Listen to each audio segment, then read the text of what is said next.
Bueno, estudiantes, en esta clase vamos a consolidar ya los temas que hemos impartido, abordado de alguna manera en los encuentros anteriores, principalmente en las primeras semanas del curso de razonamiento verbal. Entre ellos, recordemos, se encuentran la palabra, significado y significante, la formación de palabras, ¿verdad? Y los sinónimos, ¿correcto? Bueno, vamos a repasar las cuestiones más significativas de estos temas. Bien, bueno, el objetivo, pues, precisamente de esta clase, de este recordatorio, es consolidar a través de la práctica los conocimientos acerca de las temáticas ya abordadas sobre la palabra, significado y significante, formación de palabras y los sinónimos. ¿A modo de qué? Bueno, de afianzar el aprendizaje. Recuerden que si no practicamos todos estos conocimientos a través del desarrollo de ejercicios, pues puede que no lleguemos a dominarlos correctamente, ¿verdad? Entonces, es importante en el curso de razonamiento verbal realizar las prácticas pertinentes. Bien, antes de proceder a otros temas. ¿Correcto? Bien. A continuación, vamos a recordar entonces lo relacionado con el significado y el significante, o viceversa, ¿verdad? Para realizar el análisis del significado y el significante, recordemos que es fundamental, ¿verdad?, recordar que lo que es un signo. De hecho, esta fue una de las primeras tareas, ¿verdad?, que se les orientaron en las primeras clases de este tema, ¿verdad?, que es un signo. No podemos abordar el significado y el significante sin saber primero qué es un signo. Recordemos que un signo es un objeto, fenómeno o hecho que, por una relación natural o convencional, representa o evoca otro objeto, fenómeno o hecho. ¿Correcto? Miren aquí un ejemplo. Lanzaron palomas como signo de paz, ¿verdad? Lanzaron palomas como signo de paz. O sea, las palomas en este caso están haciendo alusión, significan, ¿verdad? ¿Qué cosa? Paz, ¿verdad? Simbólicamente. Otro ejemplo, hay signos convencionales para poder interpretar los mapas, ¿verdad? O sea, hay ciertos signos que nos indican, ¿verdad?, los diferentes elementos que integran a un mapa. Por lo tanto, van a ser ese fenómeno, ¿verdad?, que representa o evoca a otro fenómeno, ¿verdad? Bien.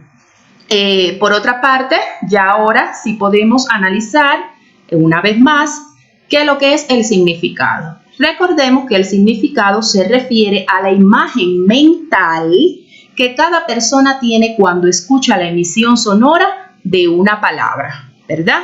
Es la imagen mental.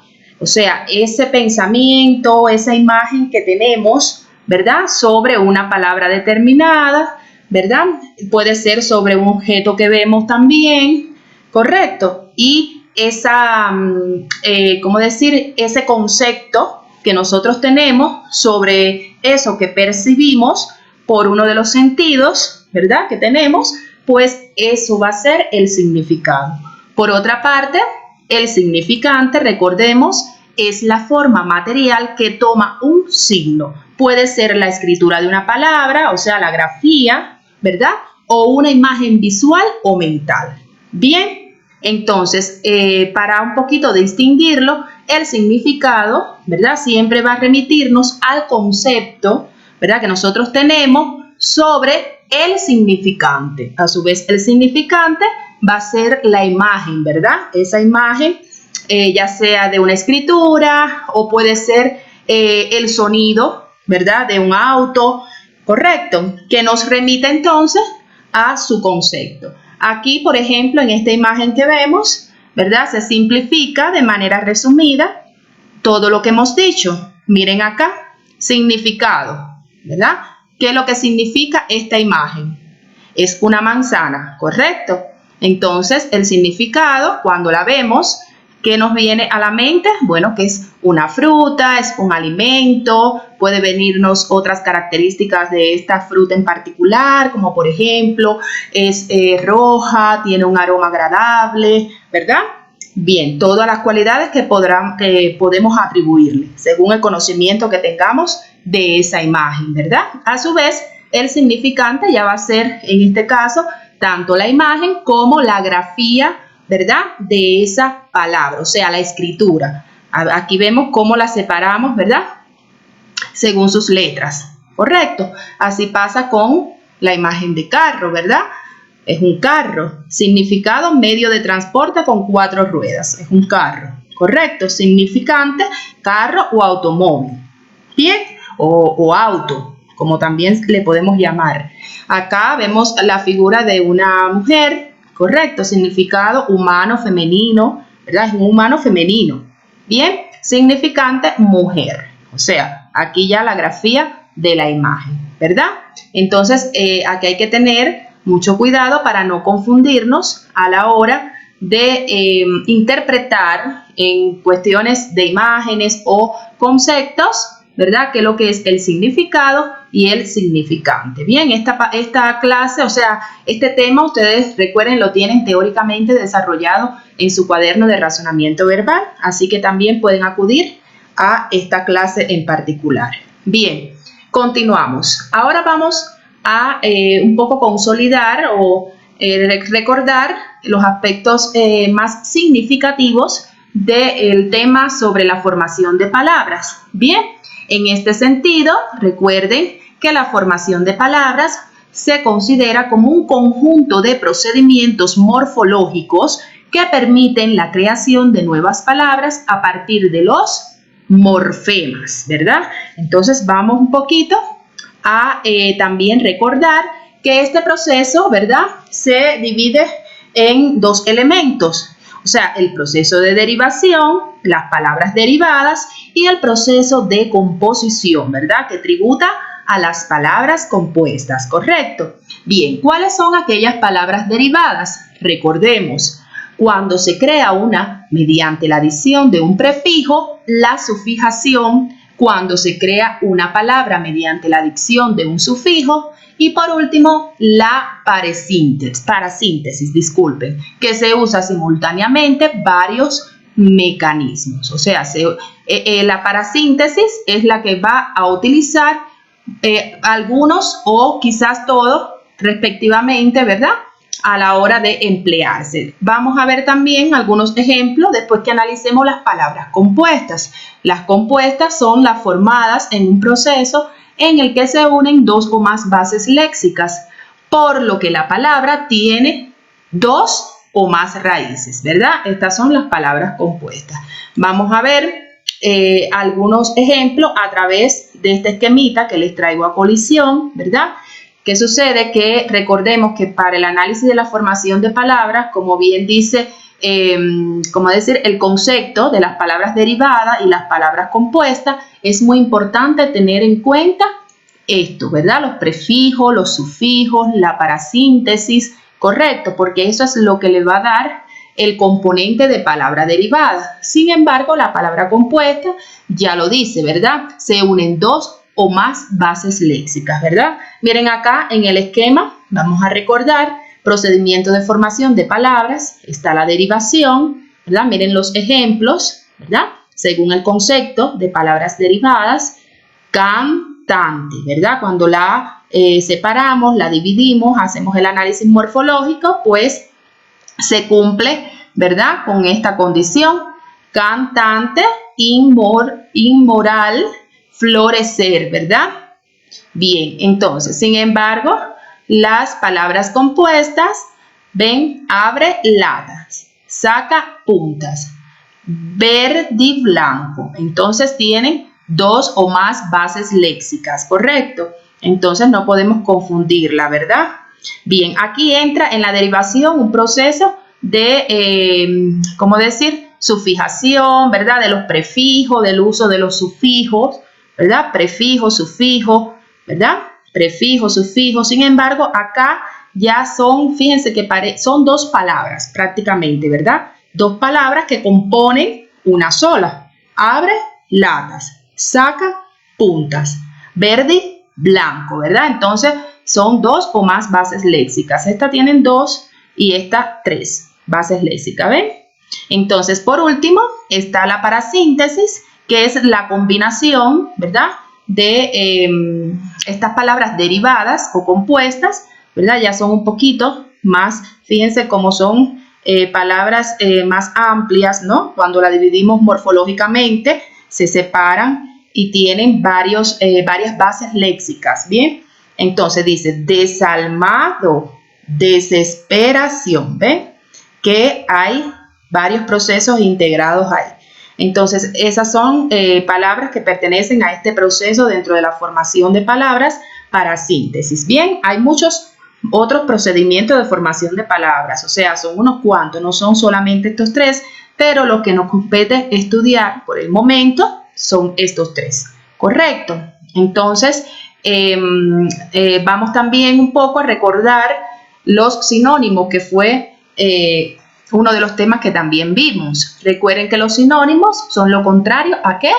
A los antónimos. Los sinónimos van a ser aquellas palabras que se escriben diferentes y tienen un significado igual o parecido. O sea, no todos los sinónimos tienen un significado igual. Hay algunos que tienen significado parecido y juega un papel fundamental el contexto en donde se empleen, ¿verdad? Entonces, de esta forma se utiliza para evitar la repetición, disculpen, y adornar o embellecer un texto, ¿verdad? Esto, o sea, dominar los sinónimos, conocer palabras que tienen significados iguales o parecidos, nos va a ayudar a escribir, ¿verdad?, coherentemente y que nuestro texto, pues, se enriquezca sin repeticiones ni ambigüedades. Bien, bueno. Aquí les traigo algunos ejemplos para recordar. Advertir, prevenir, avisar son sinónimos, ¿verdad? Aerolito, meteorito, afán, anhelo, ¿verdad? Son palabras que, como están planteadas, ¿verdad?, pueden significar algo igual o parecido. Bien, hay diferentes tipos de sinónimos. Recordemos que están los iguales o totales, que también se le llaman absolutos, ¿verdad? Están también, por otra parte, los parecidos o parciales, que se pueden denominar relativos. Y por último, vimos también los sinónimos con diferencia de grados o sinónimos graduales, ¿correcto? ¿Cuáles son los iguales o totales o absolutos, como también se les pueden llamar? Bueno, son palabras que tienen el mismo significado en todos los contextos. Por ejemplo, montado en mi burro, vine del norte a la capital. Montado en mi jumento, vine del norte a la capital. Aquí, según el contexto, burro y jumento es lo mismo. Jumento significa asno, burro, ¿verdad? Por lo tanto, si sustituimos la palabra, por ejemplo, jumento por burro, manteniendo el mismo contexto, o sea, las palabras de la oración, pues vemos que no me cambia en absoluto el significado de esa oración. ¿Por qué? Porque precisamente son sinónimos iguales, totales o absolutos, ¿verdad? Que tienen un significado muy parecido. Bueno, parecido no, igual, ¿ya? Entonces, por otra parte, los parecidos o parciales, ¿verdad?, son aquellas palabras que tienen el mismo significado en la mayoría de los contextos. Aquí en estos, sí, para diferenciarlo, es importante tener muy en cuenta el contexto, ¿verdad?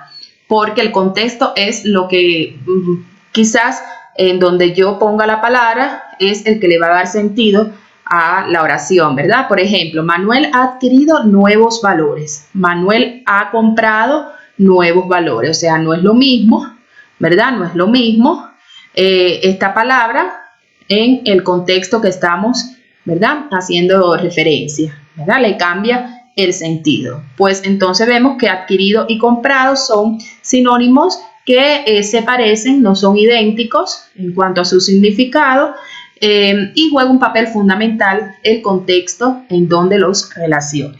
Por otra parte, está el ejemplo de los sinónimos con diferencia de grados o sinónimos graduales. Son aquellos, o sea, palabras que tienen significado semejante, pero con una diferencia en la intensidad, ya lo dice, de grados o graduales, ¿verdad? Según la intensidad de la palabra, ¿verdad? Miren acá, a Juan le causa risa tu actitud.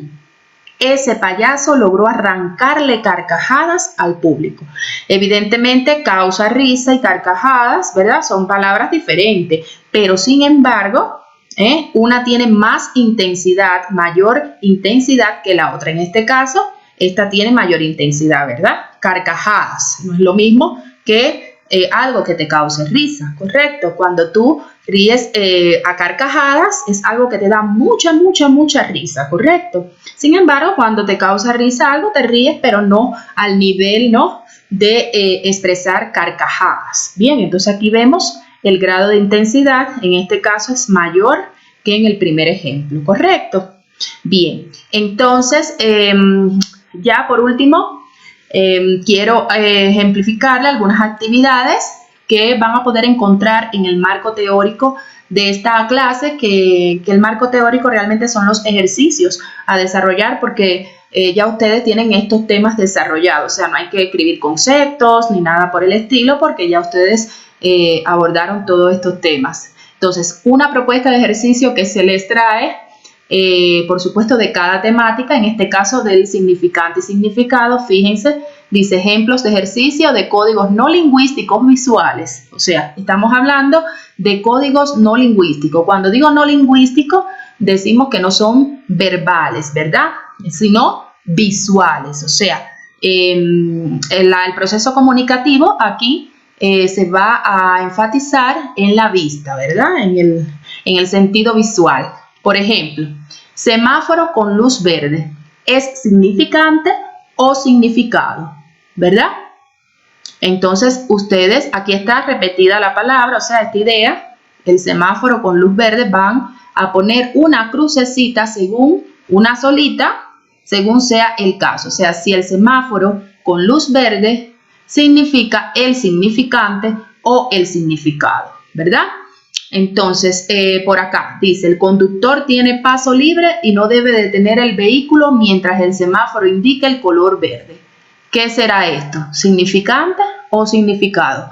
Acá les puse un esquemita, ¿verdad?, según el modelo de Saussure, que habla muy bien, o sea, refiere la teoría de estos términos que hemos analizado, ¿verdad?, en cuanto a el significado, ¿verdad?, que se refiere al concepto, a la idea que tenemos sobre el significante, ¿verdad? Y el significante representa la imagen acústica, el sonido, en este caso, ¿verdad? Entonces, guiándose por acá un poco, si les trae confusión, pueden determinar en cada caso, en cada ejemplo, qué es lo que es, ¿verdad? Muy bien, acá pienso que no queden dudas. Continuamos entonces con los ejercicios de formación de palabras. Fíjense completa la palabra compuesta con ayuda de las definiciones. Coloca una sílaba en cada casilla. Miren acá, el primer ejemplo está realizado para que por ahí puedan ustedes hacer el análisis del resto, ¿no? Lava-fruta. Ustedes saben, el proceso de separación en sílaba lo dominan, por lo tanto, tienen que tener en cuenta la separación en sílaba para hacer este ejercicio. Separarlas correctamente para no confundirse, ¿verdad? Aquí le dan el concepto y aquí tienen que desglosar la palabra, ¿verdad? Pueden apoyarse en el diccionario si les queda alguna duda o si no desconocen algún término, ¿verdad? Por ejemplo, gafas antiparras. ¿Cuál pudiera ser? Termina la última sílaba en jos. Está fácil, ¿verdad? Y entonces así sucesivamente van a hacer el análisis del resto. Bien, otro ejemplo de ejercicios sobre sinónimos es este. Escribe 8 pares de sinónimos con las siguientes palabras. Fíjense las palabras, entre ellas hay 2 sinónimos de cada una, ¿verdad? Entonces, después que usted determine, pues va a escribir si son sinónimos totales o parciales en cada inciso. O sea, acá vas a poner los pares de sinónimos, ¿verdad? Encontrado. Por ejemplo, yo aquí puedo ver así a simple vista esto, diferencia y desigualdad. Son sinónimos, ¿verdad? Por su concepto, diferencia y desigualdad. Los voy a ubicar donde yo quiera, ¿no? Según usted vaya encontrando.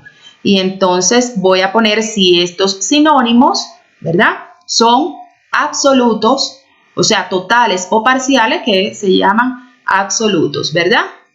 Entonces lo van a poner acá. en cada inciso, ¿verdad? Según sea su respuesta y guiándose por todo lo que hemos dado acerca de los sinónimos en la clase. Bien, entonces, por último, también dice aquí, cada cual con su pareja busca en la sopa de letras el sinónimo de mayor intensidad de las siguientes palabras. Luego escríbalo, ¿verdad? Miren acá, viento. Entonces ya aquí, esto es un ejercicio de sinónimos graduales, ¿verdad? O de intensidad. Recuerden lo que hablamos de ese tipo de sinónimos, ¿verdad? Tiene una intensidad, una palabra con respecto a la otra. Entonces, de viento tienen que buscar en el pupiletra, ¿verdad? ¿Cuál sería el sinónimo de mayor intensidad? Entonces, hay que buscarlo cuidadosamente. Fíjense que el pupiletra no tiene tantas letras, o sea, no va a ser difícil, ¿bien? Entonces, acá está bueno, alegre, conocido y parar. Recuerden, sinónimos de mayor intensidad, que son los graduales. Bien, y lo van a colocar aquí, acá lo van a marcar con un marcador, como quieran, con el mismo polígrafo, ¿verdad? Y pienso que tengan éxito en estos ejercicios. Bien, bueno, de esta forma, recuerden enviar sus respuestas y consultas por la plataforma Cianet, ¿verdad? La opción mensajería. No se vaya, vamos a continuar con el curso o la asignatura de plan lector, que en esta ocasión les traigo un tema muy interesante. Bien, como tal apreciaron en la presentación de la asignatura, hoy vamos a estudiar qué son las narraciones orales. Van a ver que es un tema interesante, quizás nuevo para muchos, y espero lo mejor de ustedes a la hora de ponerlo en práctica. Pero antes vamos a conocer en qué consisten las narraciones orales. Bien, bueno, el objetivo de que ustedes conozcan las narraciones orales, en qué consiste este acto en particular, es que precisamente sepan cuáles son los pasos para realizar de forma óptima una narración oral, ¿verdad? Vamos a ver qué pasos tengo que seguir para que mi narración oral sea la más adecuada y cumpla el objetivo propuesto. Bien, por otra parte, también se pretende que ustedes logren realizar una narración oral considerando la obra Mi planta de naranja lima del escritor José Mauro de Vasconcelos. Específicamente, se van a enfocar en el capítulo 5 de la primera parte, en una celda he de morir, que fue el indicado en la tarea a que leyeran en casa, ¿verdad?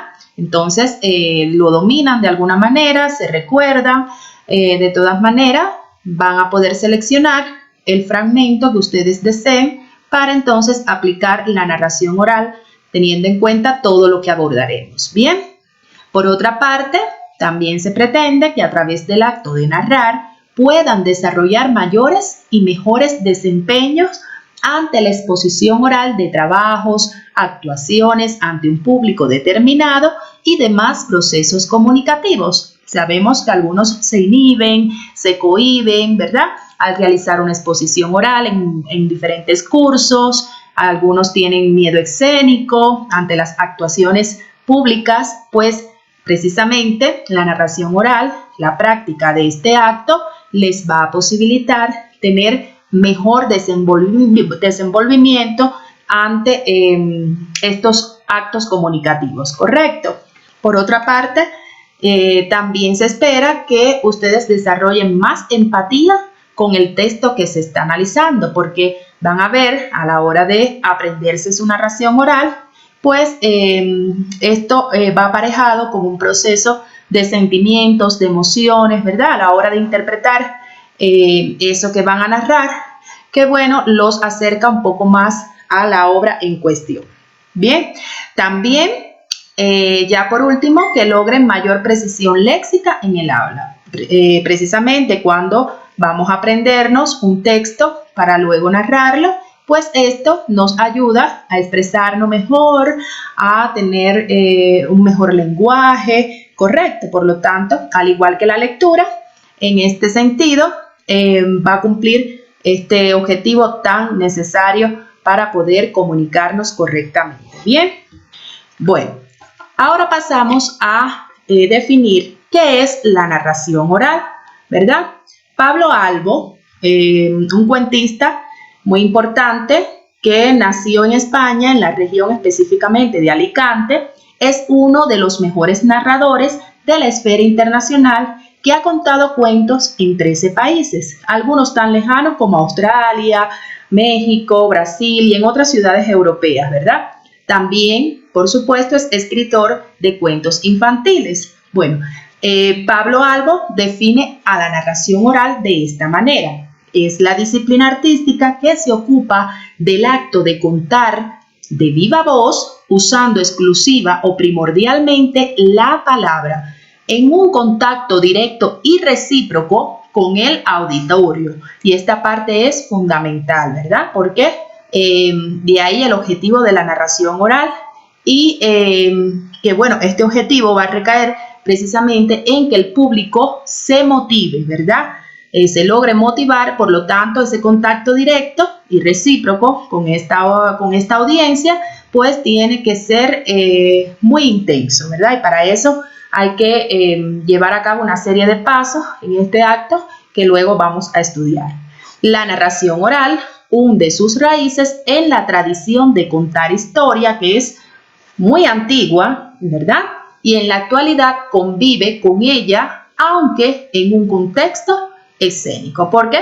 Porque, por supuesto, la sociedad cambia, los contextos y los escenarios culturales son diferentes, ¿verdad? Y el narrador tiene que tener en cuenta este aspecto. Bien, en definitiva, la narración oral es aquel que cuenta de viva voz cuentos a un público, ¿verdad?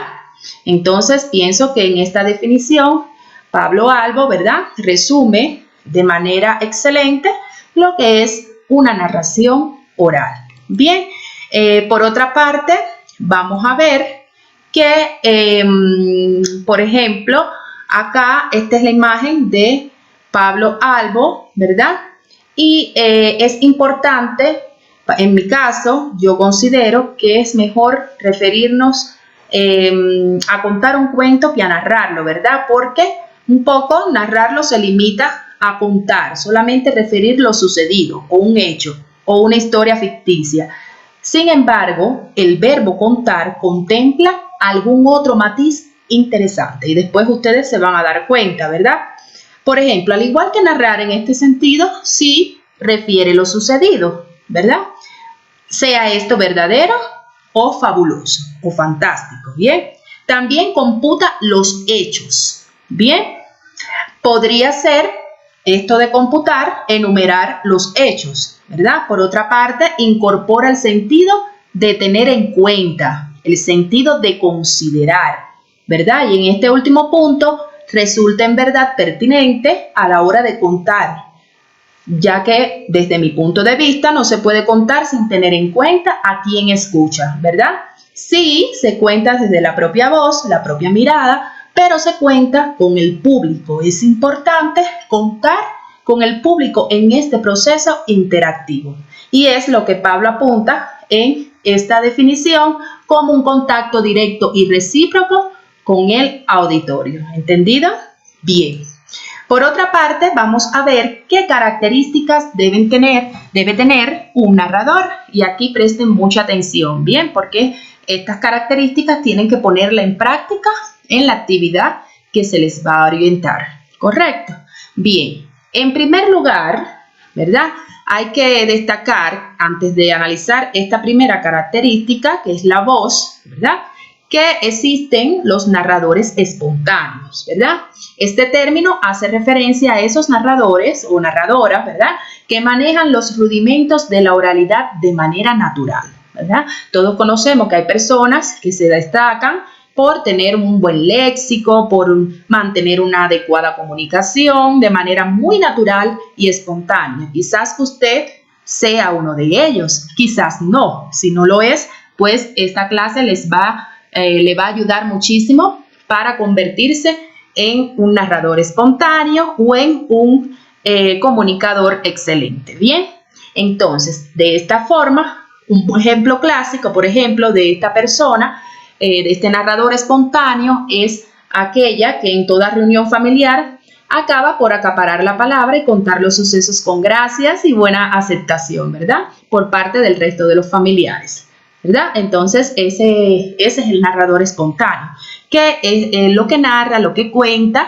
le sale de manera natural. Bien, entonces vamos a ver la primera característica muy importante que debe de tener un narrador, que es precisamente la voz. Tener voz propia para contar desde la propia voz, ¿verdad? O sea, articular un discurso propio, coherente con la persona que narra, que dé veracidad al acto narrado y a la palabra dicha, ¿verdad? Entonces, es más que una cuestión de honestidad, que también se trata de la búsqueda y apropiación o ¿cómo decir? Sí, apropiación de alguna manera de la voz. O sea, el cuentista, en resumida, el cuentista es voz, ¿verdad?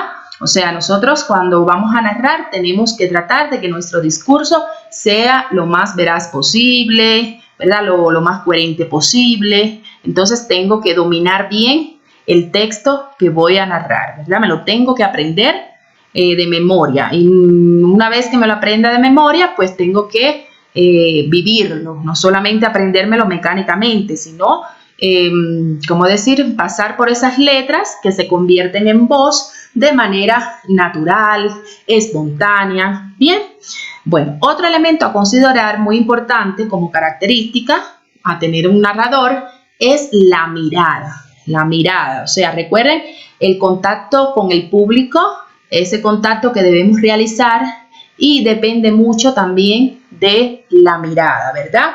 Entonces, en este sentido, la mirada que muestra y nos muestra. La mirada es nexo entre auditorio y cuentista. Con la mirada vemos lo que contamos, mostramos lo que vemos y también vemos a quienes contamos. Cuando contamos un cuento, es como abrir, imagínense, es como abrir una ventana. El narrador o la narradora puede ver lo que hay del otro lado de la ventana y cuenta al auditorio que está viendo, mientras el narrador visualice, el público también va a visualizar esa historia. Bien, por lo tanto, aquí vemos que la mirada juega un papel primordial en este proceso. Bien, el contacto visual.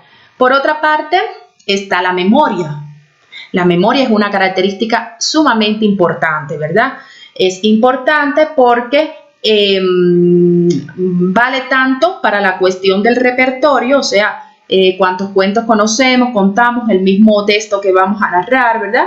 Como para el asunto de la urdimbre de cada historia. Esto quiere decir, o sea, el conocimiento y manejo de la estructura interna de cada cuento que contamos, ¿verdad? Esto es importante dominarlo, porque si nos equivocamos, ¿verdad?, cuando estamos narrando, pues el cuento o lo que estamos contando pierde veracidad. Por lo tanto, es importante, ¿verdad?, manejar eficientemente este texto, este cuento, ¿verdad?, que vamos a narrar. Y de esta manera, esto también se relaciona mucho, ¿verdad?, con el resto de los aspectos y con los siguientes que vamos a analizar. Por lo tanto, la memoria es fundamental. Bien, seguimos.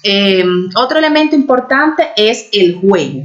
¿A qué se refiere el juego? Bueno, en este sentido, contextualización, ¿verdad?, frescura, capacidad de improvisación, dejar que el cuento fluya de forma natural, acorde con la demanda del público, de la historia y del propio narrador, ¿verdad? O sea, hay que esto no se puede hacer mecánicamente. Este acto de narrar no podemos hacerlo robóticamente, ¿no? Sino más bien desenfadadamente, ¿verdad?, con mucha frescura y, por supuesto, capacidad de improvisación en tanto nuestros gestos, ¿verdad?, lo que queremos transmitir con esta la expresión corporal que le vamos a atribuir a este acto, ¿correcto?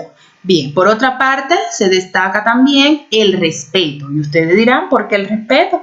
Bueno, hay que respetar la historia que se cuenta, ¿verdad?, por el autor o autores de diversos textos en el que vamos a hacer el acto narrativo. En este caso, el respeto por José Mauro de Vasconcelos, que es el escritor de esta obra, ¿verdad?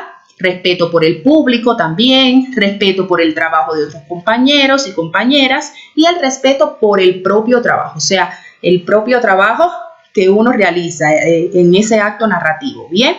Entonces, el respeto es muy importante, ¿bien? Entonces, por otra parte, tenemos la reflexión. La reflexión ya como último aspecto, última característica importante a considerar. Sobre el propio hecho narrativo debemos de reflexionar. Sobre lo que uno cuenta y cómo lo cuenta, ¿verdad? Debemos de reflexionar.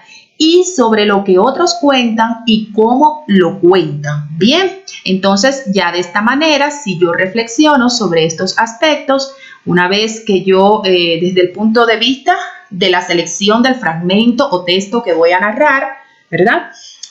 ¿Cómo lo voy a hacer? ¿Verdad? ¿Qué impacto va a tener? Entonces ya yo estoy evaluando mi trabajo, o sea, mi acto narrativo. Entonces hay que reflexionar sobre todo ello. Bien, estas son algunas características. Pienso que no hayan tenido dificultad al entenderlas porque se han explicado en tanto los aspectos más importantes de cada una y son características que van a tener que poner de manifiesto en la actividad que se les va a orientar.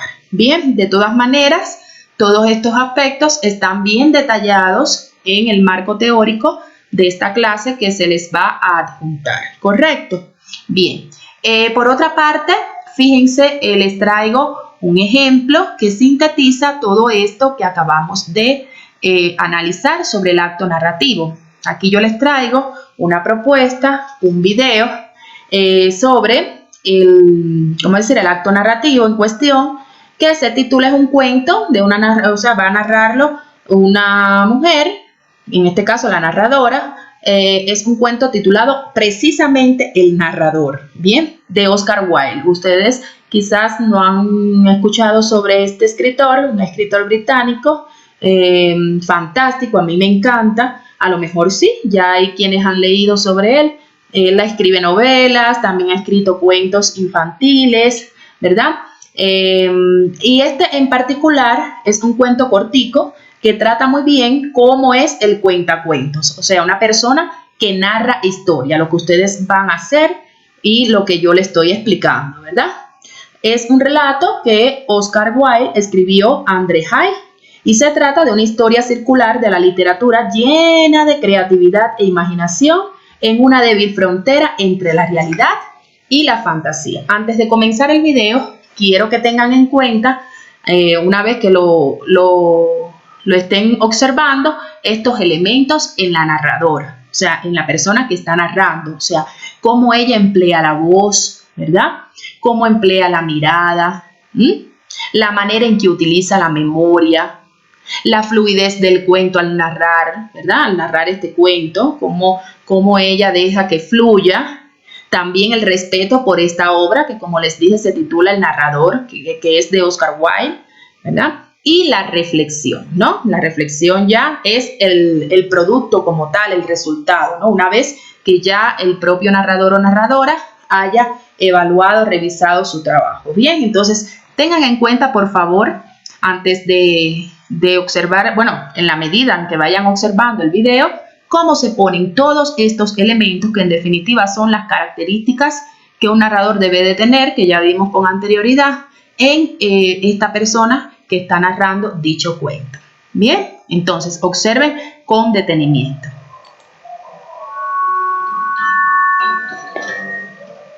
El narrador. Había una vez un hombre a quien todos amaban porque contaba historias. Todas las mañanas salía de la aldea y cuando volvía al atardecer, los trabajadores, cansados de tanto trabajar, se agrupaban junto a él y le decían: «Vamos, cuéntanos, ¿qué has visto hoy?». Y él contaba: «He visto en el bosque un fauno que tocaba la flauta y hacía bailar una ronda de pequeños silfos». «Cuéntanos más. ¿Qué has visto? ¿Qué has visto?», insistían los hombres. Cuando llegué a la orilla del mar, vi 3 sirenas al borde de las olas que con un peine de oro peinaban sus cabellos largos. y los hombres lo amaban. Lo amaban porque les contaba historias. Una mañana dejó la aldea como todas las mañanas, pero cuando llegó a la orilla del mar, he aquí, vio tres sirenas al borde de las olas que peinaban con un peine de oro sus cabellos verdes. Y continuó su paseo. Y cuando llegó al bosque, vio un fauno que tocaba la flauta a una ronda de silfos. Ese atardecer, cuando volvió a su aldea y le dijeron, como las otras noches, ¡Hey! ¡Vamos, cuenta! ¿Qué has visto hoy? Él contestó, hoy no he visto nada.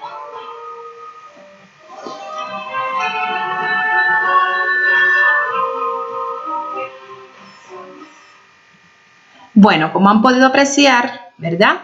En este video ven cómo se puso de manifiesto con intensidad todos estos aspectos, ¿verdad? Pienso que haya cumplido el propósito y esto en esencia es una narración oral. Bien, fíjense que esta narradora, si para los que no conocen este texto, o sea, el texto del narrador, el cuento, es un texto que ella lo narra tal cual, o sea, no modifica ninguna palabra, ¿verdad? O sea, está tal cual Oscar Wilde lo escribió. Y así deben de hacer ustedes con el fragmento que seleccionen. Bien, no se puede modificar el texto. El texto tiene que ser narrado de la misma forma en que se refiere, porque algunos cometen el error de realizar un resumen y entonces ese resumen del texto es el que narra. No debe de ser así. O sea, el fragmentico, ya sea una parte cortica, intensa o larga, como ustedes deseen, pues tiene que ser respetado. Eso implica el respeto, ¿verdad? Hacia ese texto. Acá les refiero un link donde podrán observar otra perspectiva de narración oral, ¿verdad? A través de otra narración oral que realiza una narradora y van a ver también cómo se ponen de manifiesto estas características, ¿verdad? Observadas ya en este video y que hemos estudiado. ¿Correcto? Bien. Por otra parte, vamos a ver la actividad que se le va a orientar, que ya la hemos mencionado durante la clase. Bien. Bueno, la actividad va a estar, todo esto va a estar en el marco teórico, les repito, que se va a adjuntar detallando también la actividad a realizar. Considerando los elementos dados en la presente clase sobre la narración oral, bien, del capítulo número 5 de la obra Mi planta de naranja lima, titulado En una celda he de verte morir, el que se le había orientado leer en el transcurso de la semana como una de las tareas, escoja un breve fragmento. Fíjense cómo le he puesto, no modificar el texto, debe seleccionarse tal cual aparece en dicho capítulo, ¿verdad? Entonces, en este sentido, van a ustedes, o sea, puede ser un texto, antes de proceder con la idea que iba a decir, puede ser un texto ante el cual usted, durante la lectura o en el análisis de la lectura, pues se haya sentido motivado o motivada por cualquier razón, ¿verdad? Puede ser cualquier fragmento, ¿verdad? Cualquier párrafo, puede ser un párrafo, pueden ser dos. Lo que sí no puede es pasarse del tiempo máximo de 5 minutos, ¿bien? Puede ser breve, pero mientras lo haga correctamente, pues va a surtir el objetivo de la narración oral, ¿verdad? Todo está en que ese pequeño texto o en la medida que usted lo escoja, lo realice, lo narre correctamente, ¿bien? Entonces, deberá con ayuda de un familiar realizarse un video desarrollando su narración oral, ¿verdad?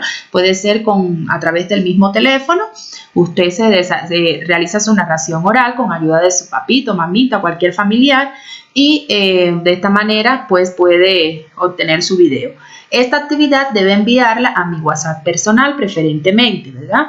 Porque va a ser mejor de repente por la plataforma Cianet no cabe por la cantidad de megas quizás, no sé, que tenga, entonces no podrán enviarlo por ahí. A lo mejor sí, pero si ven que no pueden enviarlo por la plataforma, pues me lo envían a mi WhatsApp personal. Este es el número, ¿verdad? De ser por esta vía, no olvide referir el nombre del estudiante, ¿correcto?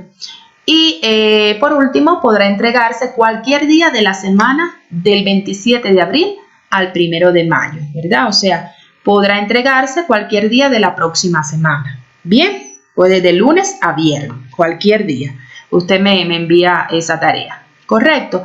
Otra cosa importante que se me olvidó señalarle aquí, pero se los voy a poner en el adjunto, ¿verdad? Del marco teórico, es que esta actividad debe de realizarse con el uniforme del colegio, ¿bien?